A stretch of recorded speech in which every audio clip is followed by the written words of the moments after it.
बिस्मिल्लाहिर्रहमानिर्रहीम।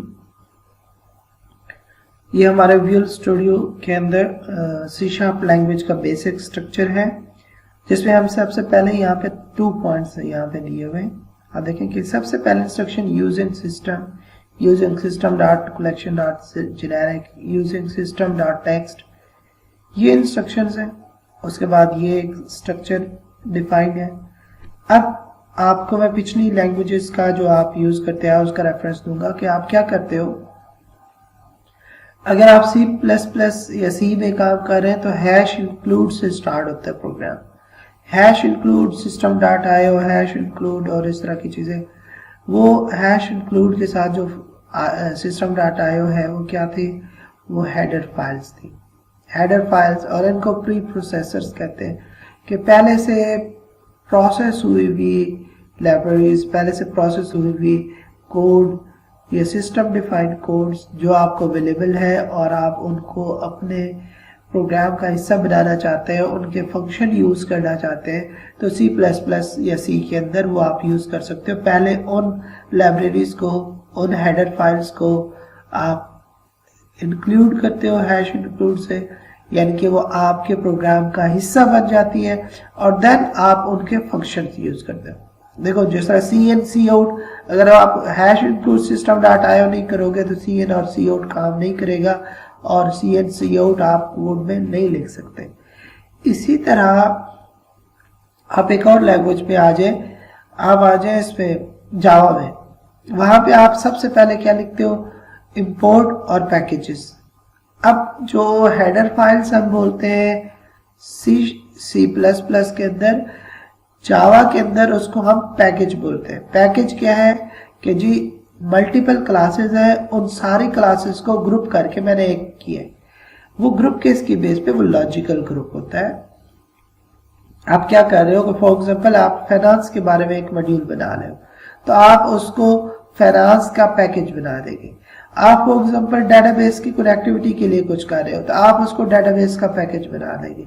आप for example email से रिलेटेड कोई काम कर रहे हो, क्लासेस लिख रहे हो, वो आप एक पैकेज बना लेंगे ईमेल का, ताकि जब भी यूज करे यूजर तो उस पैकेज को इंपोर्ट करे, और उसकी इंपोर्ट से लिखने से उस पैकेज की सारी क्लासेस उस कोड में अवेलेबल होती हैं। फिर उन क्लासेस के ऑब्जेक्ट बनाए और ऑब्जेक्ट के फंक्शंस कॉल करे और प्रॉपर्टीज यूज करे, ये सारा काम कर सकते हैं। इसी तर्ज पे जो C शार्प है, इसमें पैकेज नहीं कहा जाता, इसमें हेडर फाइल नहीं कहा जाता, प्री प्रोसेसर्स को कहा जाता है नेम स्पेसेस, कि ये सिस्टम की एक नेम स्पेस है जो कि यूजिंग के कीवर्ड से स्टार्ट होती है कि मैं इस नेम स्पेस को यूज करूंगा, इस्तेमाल करूंगा। Package import, header file include, यानी कि C++ में हेडर फाइल को इंक्लूड किया जाता है, जावा में पैकेज को इंपोर्ट किया जाता है, और यहाँ पे नेम स्पेस को यूज किया जाता है। यूजिंग कीवर्ड है, और यहाँ पे सिस्टम, यूजिंग सिस्टम जो है ये इंस्ट्रक्शन होगी। अब सिस्टम का नेम स्पेस मैं इस प्रोग्राम में यूज कर रहा हूँ। System dot collection dot generic, ये एक नेम स्पेस है जिसमें जेनेरिक क्लासेस होती है, लाइक लिस्ट वगैरह की, वो हम आगे चल के पढ़ेंगे। या टेक्स्ट का कोई क्लासेस है वो यूज करना चाह रहा हूँ, तो ये मैं जितनी भी, मैंने कल को फॉर एग्जांपल डेटाबेस कनेक्टिविटी करनी है तो मैं कहूँगा using system dot data dot SQL client. मैंने फॉर एग्जांपल विंडो फॉर्म बनाना होगा तो using system dot Windows dot forms. ये नेम स्पेसेस है जो मैं यूज करूंगा, और फिर उनकी जो क्लासेस है उनके अंदर डिफाइंड है वो इस्तेमाल कर सकता हूँ। ठीक है। और ये जो दूसरा स्ट्रक्चर है ये प्रोग्राम का बेसिक स्ट्रक्चर है। इस स्ट्रक्चर के अंदर आप क्या करते हैं कि इस स्ट्रक्चर में सबसे पहले आपने एक, फॉर एग्जांपल आप प्योर ऑब्जेक्ट ओरिएंटेड की बात करें तो आपकी क्लास होगी, तो ये आप देखें क्लास का कीवर्ड है और ये क्लास का नेम है। ठीक है। क्लास के नेम के अंदर ये मेन का फंक्शन है और दैट मस्ट बी स्टैटिक, और मेन के फंक्शन से यहाँ से प्रोग्राम की इंस्ट्रक्शन की एग्जीक्यूशन स्टार्ट होती है। अब ये जो क्लास है ये आपकी किसी नेम स्पेस के अंदर इनक्लोज होगी। अब ये नेम स्पेस कीवर्ड है और आप नेम स्पेस का नेम लिखते हैं। ठीक हो गया। अब नेम स्पेस और नेम स्पेस का कीवर्ड और उसका जो है ना, नेम स्पेस सबसे ऊपर आएगा, नेम स्पेस का नेम आएगा। जिस तरह ये नेम स्पेसेस है, आप भी अपने प्रोग्राम की कोई नेम स्पेस करते हो। उसका फायदा यह है कि फ्यूचर में अगर किसी और प्रोग्राम में आपने अपनी नेम स्पेस को यूज करना है तो जस्ट वो नेम स्पेस का कोड लाइब्रेरी में ऐड करें और यहाँ से यूजर से यूज करें, और फिर वो जो क्लासेस आपने उस कोड में लिखी है सारी क्लासेस आपके प्रोग्राम का हिस्सा बन जाएगी। सबसे पहले नेम स्पेस का नेम, जो भी आपकी नेम स्पेस है। फॉर एग्जांपल मैं अगर BIT लिख रहा हूँ तो BIT हो जाएगी, मैं अगर फाइनेंस लिख रहा हूँ तो फाइनेंस हो जाएगा, मैं अगर स्टूडेंट से रिलेटेड क्लासेस बना रहा हूँ तो स्टूडेंट हो जाएगा। अब इसी तरह इस नेम स्पेस के इनसाइड आप अपनी क्लास लिखते हो। ये क्लास कर्ली ब्रैकेट ओपन और क्लोज। C++ में सेमीकोलन होता है, जावा में नहीं होता और यहाँ पे भी नहीं होता। इस क्लास के अंदर आप उसी तरह इसकी प्रॉपर्टीज यानी कि इसके वेरिएबल्स, डाटा मेंबर्स डिफाइन करते हैं। आप उसी तरह इसके फंक्शंस लिख सकते हैं, मेंबर फंक्शंस।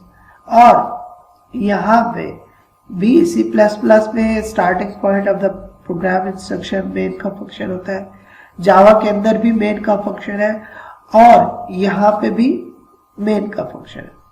तो मेन फंक्शन रिटर्न टाइप आप लिख सकते हो, मोस्टली हम मेन के साथ वर्ड लिखते हैं। और लेकिन ये मेन मस्ट बी स्टैटिक, कि कोई भी चीज अगर क्लास के इनसाइड है वो out of the class visible नहीं होती जब तक कि उस क्लास का ऑब्जेक्ट नहीं बनता।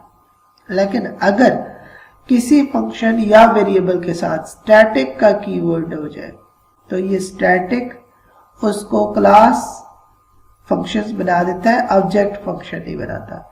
कि ऑब्जेक्ट डॉट कॉल करने की बजाय क्लास का नेम डॉट करके मेन को कॉल किया जा सकता है। ये दूसरा, इनको मेमोरी एलोकेट होती है, स्टैटिक मेमोरी। वैसे तो खैर इंस्ट्रक्शन सारी स्टैटिक मेमोरी में होता है, हम ऑलरेडी डिस्कस कर चुके हैं स्टैटिक मेमोरी और डायनामिक मेमोरी में, और साइड में अभी नहीं जाऊंगा।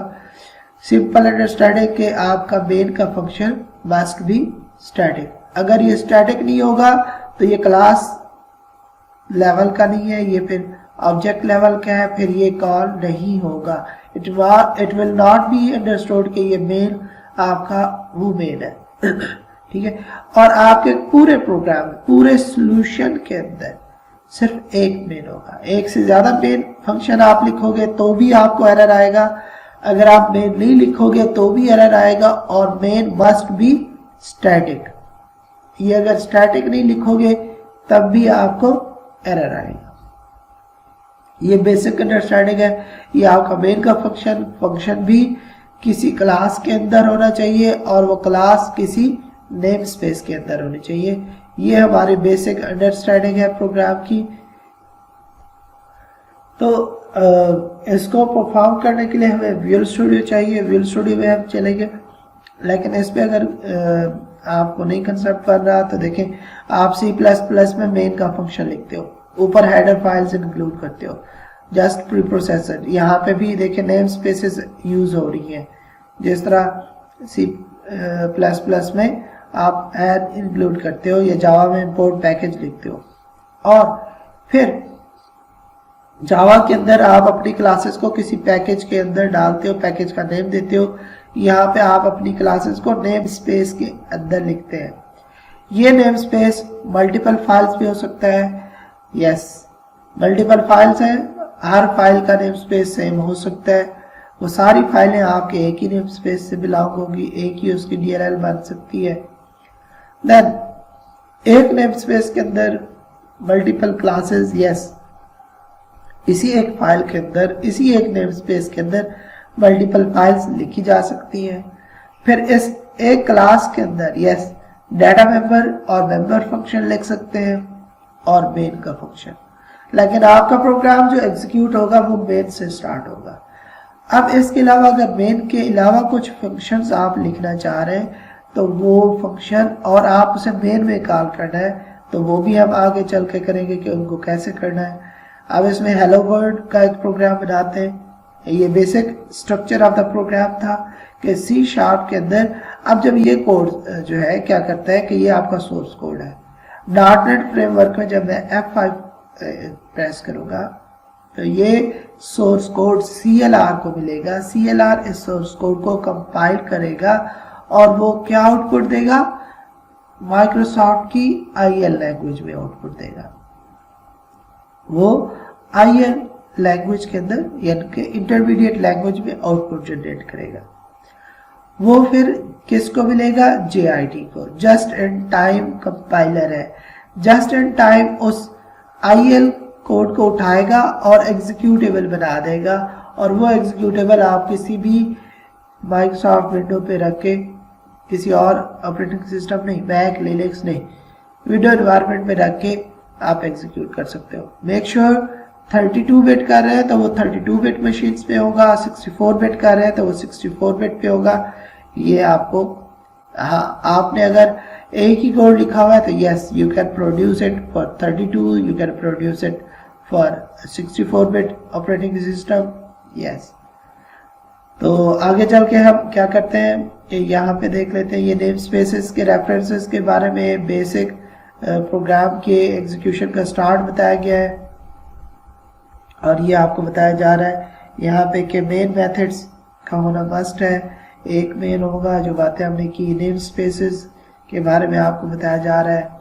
ये इस लाइक जावा एंड C#, जिस तरह वहाँ पे एडेड फाइल्स और ये सारी चीज़ें बताई जा रही हैं और इसमें ये स्ट्रक्चर के नेम स्पेस के अंदर उसके मेंबर क्लासेस होती हैं। आगे हम ये भी देखेंगे कि ये जो नेम स्पेस का नेम रखते हैं, आप C++ में भी यहाँ पे भी काम करोगे तो एरर आएगा कि अनडिफाइंड आइडेंटिफायर। आपने आइडेंटिफायर का वर्ड यूज किया होगा, बहुत सारी जगहों पे एरर में आपको नजर आएगा। तो इसको आइडेंटिफायर, कोई भी वेरिएबल, कोई भी नेम जो डेवलपर लिखता है उसको आइडेंटिफायर बोलते हैं, चाहे वो नेम स्पेस का नेम हो, चाहे वो क्लास का नेम हो, चाहे वो फंक्शन का नेम हो, चाहे वो वेरिएबल का नेम हो, जो भी नेम आप लिखते हो दैट्स आइडेंटिफायर। और आपको नेम्स के रूल्स मैंने बताया हुए। नेम का रूल यही है कि उसमें कैपिटल लेटर्स या स्मॉल लेटर्स, ठीक है, A to Z कैपिटल या A to Z small letter use हो सकते हैं। 0 से 9 यही आपके डिजिट होते हैं और कहीं 0 से 9 डिजिट आपके यूज हो सकते हैं। और अंडरस्कोर एक स्पेशल कैरेक्टर है, अंडरस्कोर, वो यूज हो सकता है। इन तीन चीजों का कॉम्बिनेशन हो सकता है, A to Z कैपिटल और A to Z स्मॉल, 0 से 9 डिजिट और अंडरस्कोर, ठीक है। इन तीन चीजों का कॉम्बिनेशन, ये लेटर्स हो गए, ये डिजिट हो गए 0 से 9, ठीक है। ये मैं डैश निकाल देता हूँ, आप कहेंगे फिर ये भी शायद शामिल है। A to Z capital, A to Z small, 0 से 9 डिजिट और अंडरस्कोर, इन तीन चीजों का कॉम्बिनेशन होगा। चाहे वो क्लास का नेम, नेम स्पेस का नेम, या आपके वेरिएबल का नेम, या आपके फंक्शन का नेम, या आपके ऑब्जेक्ट का नेम, किसी भी चीज का नेम जो आपने डिफाइन करना है, दैट्स आइडेंटिफायर, वेरिएबल, व्हाटएवर, उसका जो नेम है वो इन चीजों का। इसका मकसद है उनमें स्पेस नहीं आ सकती, उसमें हैश, @ एक्सक्लेमेशन, इस तरह के कोई स्पेशल कैरेक्टर्स नहीं आ सकते। और दूसरा रूल, ये आइडेंटिफायर डिजिट से स्टार्ट नहीं होगा, ठीक है, डिजिट से स्टार्ट नहीं होगा। लाइक मैं इसे लिख सकता हूँ A1, यस हो सकता है, ये स्मॉल a भी हो सकता है, A1, ठीक है, A1, ये इसको कैपिटल कर रहा है। उसके अलावा जो है ये अंडरस्कोर A1 हो सकता है, यस, बट 1 अंडरस्कोर स्टार्टिंग में डिजिट नहीं आ सकता, ठीक है, ये नहीं हो सकता। स्टार्ट होगा किसी लेटर या अंडरस्कोर से, ठीक है, लेकिन दरमियान में एंड पे डिजिट आप दे सकते हो, लेकिन स्टार्ट में डिजिट नहीं दे सकते। इसको हम आइडेंटिफायर बोलते हैं। और जो आइडेंटिफायर्स होते हैं वो आपके नेम स्पेस का नेम हो सकता है, वो आपके क्लास का नेम हो सकता है, वो आपके फंक्शन का नेम हो सकता है, वो किसी एट्रीब्यूट मेथड्स का नेम हो सकता है। कोई भी नेम जो programmer as a user define करता है, दैट्स आइडेंटिफायर, और उसके ये रूल्स हैं। अब यहाँ पे कीवर्ड्स की बात आ रही है कि बहुत सारे जिस तरह pre defined reserve words keywords होते हैं, वो कौन से, जिस तरह यूजिंग का कीवर्ड था, एब्स्ट्रैक्ट का आगे यूज करेंगे, कुछ ब्रेक है, कंटिन्यू है, क्लास है, जो आप यूज एज ए डेवलपर अपने आइडेंटिफायर नहीं बना सकते, क्योंकि वो पहले से लैंग्वेज के कीवर्ड्स है। लैंग्वेज उनको यूज करती है डिफरेंट चीजों के लिए। लाइक क्लास का कीवर्ड क्लास को डिफाइन करता है, यूज का कीवर्ड यूजिंग का कीवर्ड वो क्या करता है, नेम स्पेसेस को शामिल करता है।